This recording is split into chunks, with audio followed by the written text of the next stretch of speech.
नमस्कार साथियों, मैं नीरज कांति आप सभी का स्वागत करता हूं आपके अपने चैनल एनके ग्लोबल एजुकेशन पर। साथियों, इस वीडियो में हम देखने वाले हैं एससी एसटी एक्ट को और दूसरी तरफ है इंडिया के अंदर कन्वर्जन रूल को। साथियों, बेसिकली यहाँ पर मुद्दा आप पहले ये समझिए कि यहाँ पर एक इंडिविजुअल था, वो एससी एसटी कम्युनिटी से बिलोंग करता था। अब बाद में उसने क्रिश्चियनिटी को अडॉप्ट कर लिया और क्रिश्चियनिटी को अडॉप्ट करने के बाद वो पादरी बन गया और पादरी बनने के बाद जब दूसरे लोगों को वह अपना कन्वर्जन या स्पीच और या एक प्रकार से जो होली रिचुअल्स है वो कर रहा होता है, वहीं पर कुछ जो लोग हैं वो उसको आकर रोकते हैं इस प्रकार की एक्टिविटी करने से।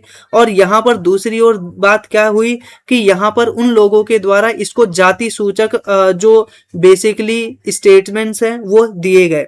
चूंकि यह पहले क्या था, एससी एसटी कम्युनिटी से संबंध रखा करता था, तो इस वजह से इसको उस जाति से संबंधित जो जाति सूचक गालियां हैं वह दी गई। अब ऐसे में ये जो क्रिश्चियन यानी जो पादरी थे वह हाई कोर्ट गए और हाई कोर्ट में हमें देखने को क्या मिला कि इनकी जो अपील है उसको खारिज कर दिया गया। वहीं पर आगे जाकर ये सुप्रीम कोर्ट जाते हैं और सुप्रीम कोर्ट में भी उनकी यह जो अपील है वह खारिज कर दी जाती है। हालांकि इनको यहाँ पर इनको द्वारा यह अपील की गई थी कि चूंकि इनको जाति सूचक गालियां दी गई हैं और इस वजह से इनके ऊपर यहाँ पर क्या किया गया है, केस किया गया है, यानी इनके द्वारा केस किया गया है जो सामने इंडिविजुअल है जो इनके क्या ऊपर अटैक करने के लिए आया था। तो जब यहाँ पर पूरा का पूरा मामला सुप्रीम कोर्ट पहुंचा तो सुप्रीम कोर्ट ने यहाँ पर क्या किया कि इसकी भी बात सुनी और इसने फिर यहाँ पर क्या बताया कि चूंकि ये जो इंडिविजुअल है, पहले क्या था, अभी यहाँ पर हमें देखने को मिलता है एससी एसटी था पहले, लेकिन अब चूंकि इसने क्रिश्चियनिटी को अडॉप्ट कर लिया है और दूसरी तरफ ये पादरी का भी काम कर रहा है। अब ऐसी सिचुएशन में जो ये पादरी है उसने इसके ऊपर एससी एसटी का एक्ट लगाया है, वो एक्ट क्या है, कोई वैलिड ही नहीं बनता है। क्यों? क्योंकि एक एससी एसटी का एक्ट उसी इंडिविजुअल के ऊपर लग सकता है जो एससी एसटी कम्युनिटी से आता हो, और चूंकि यह अपना जो रिलीजियन है वो चेंज कर चुके हैं, इस वजह से इसके ऊपर अब ये एक्ट नहीं लगाया जा सकता। तो पूरा का पूरा मामला ये है। अब हम यहाँ पर देखते हैं और बेसिक स्ट्रक्चर क्या है, बेसिक फैक्ट क्या है। तो सबसे पहले हम जानते हैं कि इंडिया के अंदर जो शेड्यूल कास्ट है वो एक प्रकार से कास्ट बेस्ड डिस्क्रिमिनेशन हमें देखने को मिलता है, और इसी के साथ साथ ही कॉन्स्टिट्यूशन के अंदर कुछ अफर्मेटिव एक्शन के थ्रू उनको बेनिफिट प्रोवाइड कराए गए हैं। अगर कोई भी एससी एसटी कम्युनिटी के लोग को उनके संबंधित यानी उनके जाति सूचक संबंधित कोई गाली देता है तो उसके खिलाफ क्या है, एफआईआर की जा सकती है हमारे कॉन्स्टिट्यूशन के प्रोविजन के अंतर्गत। ठीक है, यहाँ पर हमें और भी चीजें देखने को मिलती हैं कि जो एससी और एसटी से संबंधित पूरा का पूरा सिस्टम है वो हमें प्रेसिडेंट के लिस्ट में हमें देखने को मिलता है। यानी जो प्रेसिडेंट है वो एससी की जो लिस्ट है उसको क्या कर सकते हैं, चेंज भी कर सकते हैं। और प्रेसिडेंट लिस्ट के अंदर आर्टिकल 341 के अंदर हमें देखने को मिलता है। अब ये जो पार्लियामेंट है उसके पास एक पावर होती है कि किसी भी कैटेगरी को वह एससी एसटी कम्युनिटी के अंदर डाल सकता है और वहां से निकाल भी सकता है, यानी उनको हटा सकता है। तो यहाँ पर हमें देखने को मिला कॉन्स्टिट्यूशनल प्रोविजन क्या थे एससी से लेकर। अब हम यहाँ पर बात करते हैं कि यहाँ पर एक प्रोविजन हमें देखने को मिलता है कि ये जो एससी का सिस्टम हुआ करता था यानी शेड्यूल कास्ट का सिस्टम हुआ करता था 1950 से पहले सिर्फ और सिर्फ हमारा जो हिंदू कम्युनिटी है उसके अंदर ही देखने को मिलता था। यानी इसके अंदर सिख, बौद्ध, जैन, मुस्लिम और ईसाई इसके अंदर शामिल नहीं हुआ करते थे।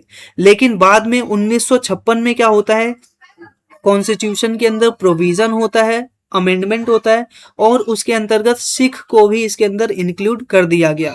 1990 में दोबारा से इसके अंदर चेंज किया जाता है और बुद्धिस्ट को भी इसमें शामिल कर लिया जाता है। और इस प्रकार से आज के समय में हम देखते हैं कि जो एससी है, ठीक है, जो हमारा कॉन्स्टिट्यूशन जिसको संरक्षण प्रदान करता है उसके अंदर हिंदू के एससी, सिख और बुद्धिस्ट सभी के एससी को शामिल किया जाता है। लेकिन हमें यहाँ पर ध्यान देने वाली बात यह है कि क्रिश्चियन और जो मुस्लिम कम्युनिटी के मार्जिनलाइज सेक्शन पर हैं या फिर जो कन्वर्टेड हैं या फिर जो बेसिकली ये कम्युनिटीज हैं, इनको SC ST का दर्जा नहीं दिया गया है। ये आपको ध्यान में रखना है, इनको माइनॉरिटी के अंतर्गत ट्रीट किया जाता है। ये एक बेसिक फैक्ट हो गया। अब हम यहाँ पर आगे देखते हैं कि यहाँ पर जो सुप्रीम कोर्ट है उसने क्या रूल दिया। यहाँ पर हमें देखने को मिलता है कि चूंकि इस बंदे ने यानी इस व्यक्ति ने क्या किया है कि अपने आप को हिंदू का जो SC कम्युनिटी से था उससे कन्वर्ट करा के क्रिश्चियनिटी को अपना लिया है। इस वजह से ये क्या है, SC ST एक्ट का यूज करके किसी के ऊपर FIR नहीं कर सकता कि इसको क्या है जाति सूचक गालियां दी गई है, तो इस वजह से उसके खिलाफ FIR हो सके। ठीक है, इस तरह से हम यहाँ पर देखते हैं कि अगर कोई कन्वर्जन करता है क्रिश्चियनिटी में और इस्लाम के अंदर, तो उनका जो SC ST का स्टेटस है, स्पेसिफिकली SC की हम यहाँ पर बात कर रहे हैं, उसका स्टेटस लॉस्ट हो जाएगा। दूसरी तरफ क्या होगा, अगर वो जो कन्वर्जन है वह बेसिकली मान लीजिए हिंदू धर्म का है, वो सिख में चले जाता है, या फिर सिख का है वो हिंदू और या बुद्धिस्ट, इन तीनों में से आपस में किसी में भी वो क्या है रिलीजियन चेंज करता है, तो नॉर्मल सी बात है उसका जो SC ST का जो दर्जा है वो क्या है बरकरार रहेगा। यहाँ पर बेसिक कंक्लूजन के रूप में आप समझ सकते हो। और जो मुस्लिम्स हैं और क्रिश्चियंस हैं उनको क्या है यह अधिकार नहीं दिया जाएगा। ठीक है, अब हम यहाँ पर देखते हैं और भी चीजें हमें देखने को मिल रही हैं, आप यहाँ पर चीजों को देख सकते हो। अब हम यहाँ पर बात करते हैं कि ये जो SC ST एक्ट है वो आखिरकार है क्या, जिसके अंतर्गत ये पूरा डिबेट छिड़ रहा है कि इस एक्ट के अंतर्गत उसके खिलाफ केस किया जाए या ना किया जाए। तो SC ST एक्ट को बेसिकली इसका फुल फॉर्म आप यहाँ पर देख सकते हो, SC ST prevention of atrocity act 1989, ये इसका फुल फॉर्म आपको देखने को मिलेगा। इसका बेसिक ऑब्जेक्टिव हमें देखने को मिलता है कि जो SC STs हैं उनके खिलाफ जितने भी प्रकार के डिस्क्रिमिनेशन होते हैं, एट्रोसिटीज अत्याचार होते हैं, उन सभी के खिलाफ उनको सुरक्षा प्रदान किया जाए। इसी के साथ उनको एक प्रकार से लीगल प्रोटेक्शन प्रोवाइड किया जाए, स्पेशल कोर्ट उनके लिए हो और उनके लिए रिहेबिलिटेशन सिस्टम उपलब्ध हो पाए। इससे यहाँ पर आप देख रहे हो कि एक टर्म यूज हुआ है एट्रोसिटी, ये भी आपको यहाँ पर मेंशन होता हुआ नजर आएगा। एट्रोसिटी का मतलब है उनके खिलाफ वायलेंस करना या फिर उनको प्रताड़ित करना, ह्यूमिलिएट करना, इसी के साथ साथ सोशल बाइकआउट करना। तो ये सारी चीजें क्या हैं इसके अंदर शामिल होती हुई हमें नजर आ रही है। इसी के साथ हमें यहाँ पर देखने को मिलता है कि अब हमें सोसाइटी में डिबेट देखने को मिल रहा है कि जो रिलीजियस रिस्ट्रिक्शन है वो हमें देखने को मिल रहा है। इसी के साथ साथ यहाँ पर demand to extend ST status to Dalit Christian और दलित मुस्लिम, यहाँ पर ऐसा बात किया जा रहा है कि जो दलित क्रिश्चियन है, दलित मुस्लिम है, उनको भी ST SC का दर्जा प्रदान किया जाए। इसी के साथ साथ इक्वेलिटी वर्सेस हिस्टोरिकल बेसिस को भी हमें यहाँ पर ध्यान में रखना चाहिए। क्यों?